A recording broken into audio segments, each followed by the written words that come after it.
दोस्तों नमस्कार। कई बार हमारी गाय को बार बार बुखार आने लग जाता है और जब बार बार कभी बुखार उतरता है कभी आता है तो उस कंडीशन में वो बहुत ज़्यादा कमज़ोर हो जाती है। साधारण भाषा में यूँ कहूँ तो वो एनीमिया की शिकार हो जाती है, एनीमिक हो जाती है। और ये बार बार बुखार होने की जब शिकायत होती है तो पशुपालक भी बहुत ज़्यादा परेशान हो जाते हैं। ऐसे ही हमारे एक सब्सक्राइबर भाई है जो कि इस समस्या से बहुत ज़्यादा परेशान है, जिनका नाम है पटेल निकुल।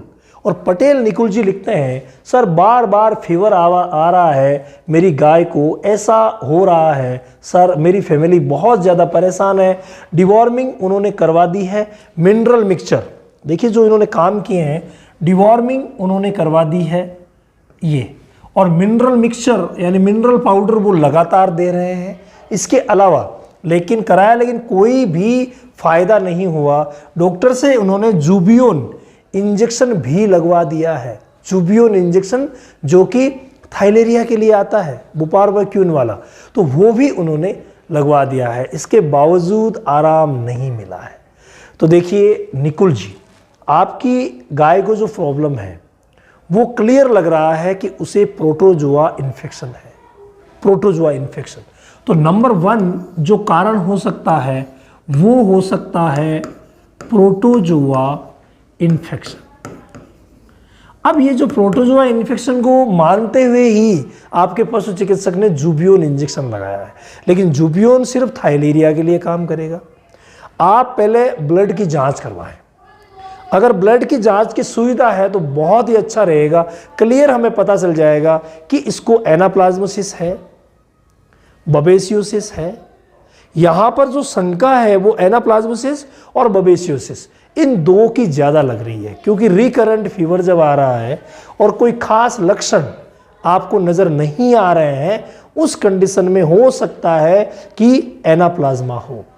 तो एनाप्लाज्मा का अगर ट्रीटमेंट करवाया जाए, जो कि आपके पशु चिकित्सक करेंगे, इसमें ऑक्सीटेट्रासाइक्लिन की डोज जो होती है वो कंटिन्यू दी जाती है।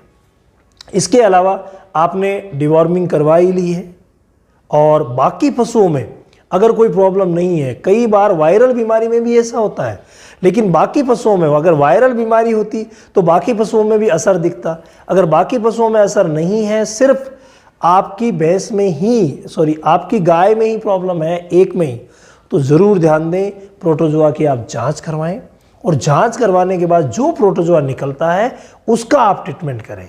इसके अलावा आपके पशु चिकित्सक से मदद लेकर के, उनकी सहायता से कंटिन्यूसली अगर 2 या 3 दिन तक अच्छा एंटीबायोटिक लगाया जाए तो भी ठीक किया जा सकता है। तो एनाप्लाज्मा का या सर्रा का या बबेसियो का जो भी डाउट है वो लेब जांच से क्लियर होगा, और लेब जांच से ही ये चीज़ दूर होगी। इसके अलावा अगर हम इम्यूनिटी बढ़ाने की चीज़ें उसे देते हैं, इम्यूनिटी बढ़ाने वाली चीज़ें बहुत ज़्यादा ज़रूरी है, उन्हें मैं आपके लिए नंबर 2 पे लाऊंगा। नंबर 2 पे आएगी इम्यूनिटी बढ़ाने वाली चीज़ें, जिसमें आप उसे विटामिन सी दें, बहुत शानदार रहेगा। आप उसे विटामिन ई दें, बहुत शानदार रहेगा। आप उसे तीसरे नंबर पर जो मिनरल आता है सेलेनियम, आप उसे सेलेनियम दें, यानी selenium, vitamin C, vitamin E, इसके अलावा विटामिन ए भी आप अगर देते हैं तो वो भी बहुत शानदार रहेगा। तो ये सब चीज़ें, विटामिन्स और कुछ मिनरल्स आप उसे देते हैं अलग से, जैसे सेलेनियम अलग से आता है, पाउडर में भी आता है, इंजेक्शन फॉर्म में भी आता है। विटामिन ई जो कि इंजेक्शन फॉर्म में भी आता है, पाउडर में भी आता है। विटामिन सी इंजेक्शन फॉर्म में भी आता है, पाउडर में भी आता है। तो अगर आप इंजेक्शन लगवा रहे हैं तो पशु चिकित्सक से लगवाएं, और अगर आप पाउडर देना पसंद कर रहे हैं तो आप पाउडर दें। बहुत ही शानदार रिजल्ट रहने वाला है। हम हमारे चैनल पर जितने भी आप लोगों की छोटी छोटी समस्याएं हैं वो सारी आपके लिए लेके आ रहे हैं, आपको जानकारी देने की पूरी कोशिश कर रहे हैं। तो आप किसी भी प्रकार की समस्या हो निसंकोच कमेंट करते हैं।